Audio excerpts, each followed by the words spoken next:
তিনি শিক্ষিত যুবক, ধর্মপ্রাণ হলেও অন্য ধর্মাবলম্বীদের প্রতি অগাধ শ্রদ্ধা।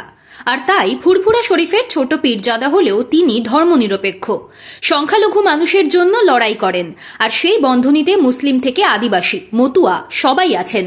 তিনি কৃষক সমাজের জন্য লড়েন, দুমুঠো ভাতের কথা বলেন, পিছিয়ে পড়া মানুষকে শিক্ষার আলো দেখাতে চান, আধুনিক চিকিৎসা দিতে চান।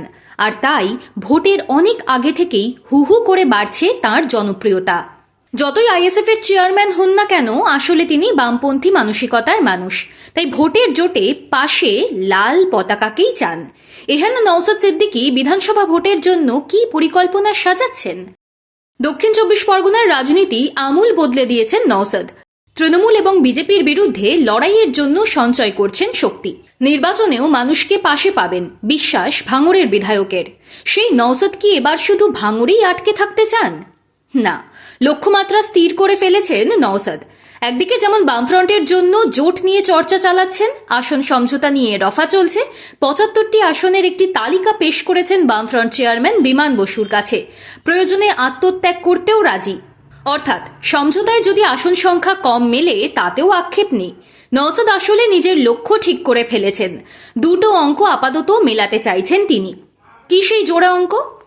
প্রথমত, নওশাদ এবার শুধু ভাঙড়ে আটকে থাকতে চান না, ডাবল ডিজিট তাঁর লক্ষ্য। আর সেই লক্ষ্যেই সারা বাংলা ছুটে বেড়াচ্ছেন। রক্তদান শিবির থেকে সভা সমাবেশ, অক্লান্ত পরিশ্রম করছেন আইএসএফ এর শীর্ষ নেতা। মাত্র 5 বছর আগে বাংলার রাজনীতিতে পা দিলেও ধীরে ধীরে স্বতন্ত্র জায়গা তৈরি করে ফেলেছেন নওশাদ। তাঁর দলের কাছে ভাঙড় দখলে রাখা বড় লড়াই, সন্দেহ নেই। অভিষেক বন্দ্যোপাধ্যায় বিশাল সভা করে ঘোষণা করে দিয়েছেন দক্ষিণ 24 পরগনার 31টা আসনই তাঁর চাই। তৃণমূল কর্মীদের সেই লক্ষ্যে কাজে নেমে পড়তে বলেছেন। যার পর শওকত মোল্লাও ঘোষণা করে দিয়েছেন ভাঙড় জিতে তিনি মমতা বন্দ্যোপাধ্যায়কে উপহার দিতে চান।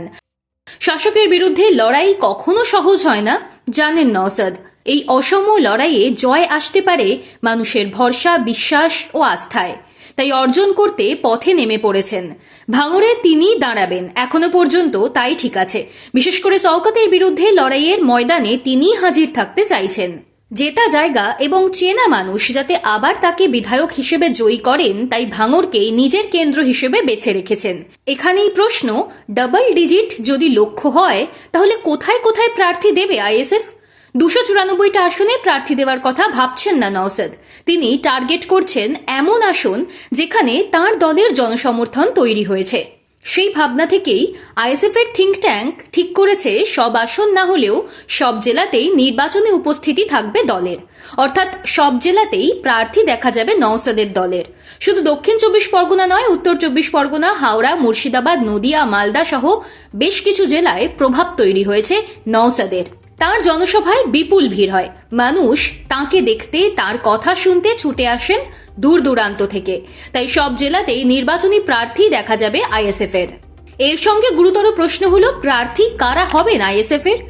অতীতে সিপিআইএম, এখন তৃণমূল এবং বিজেপি তারকাদের প্রার্থী করার পক্ষপাতী। সিনেমা এবং সেলিব্রিটি জগতের নামী মুখদের প্রার্থী করা হয়। নওশাদ সে পথে হাঁটবেন না, ব্যতিক্রমী সিদ্ধান্ত নিতে চলেছেন।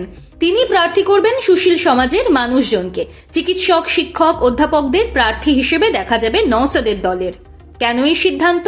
নওশাদ চান এমন মানুষজনকে প্রার্থী করতে যারা সমাজের নিচু তলার মানুষকে ভালোভাবে চেনেন এবং বোঝেন। তাদের জন্য দরদি হবেন, তাদের পাশে থাকবেন। নওশাদ বলছেনও, আমি চাই সেসব শিক্ষিত মানুষ দলের হয়ে প্রার্থী হওয়ার সুযোগ পান, যারা পিছিয়ে পড়া মানুষজনের জন্য ভাববেন, কাজ করবেন, লড়াই করবেন। ভোট অঙ্ক মেলানোর, ভোট সমীকরণের, ভোট আবার মানুষের আস্থা পাওয়ারও।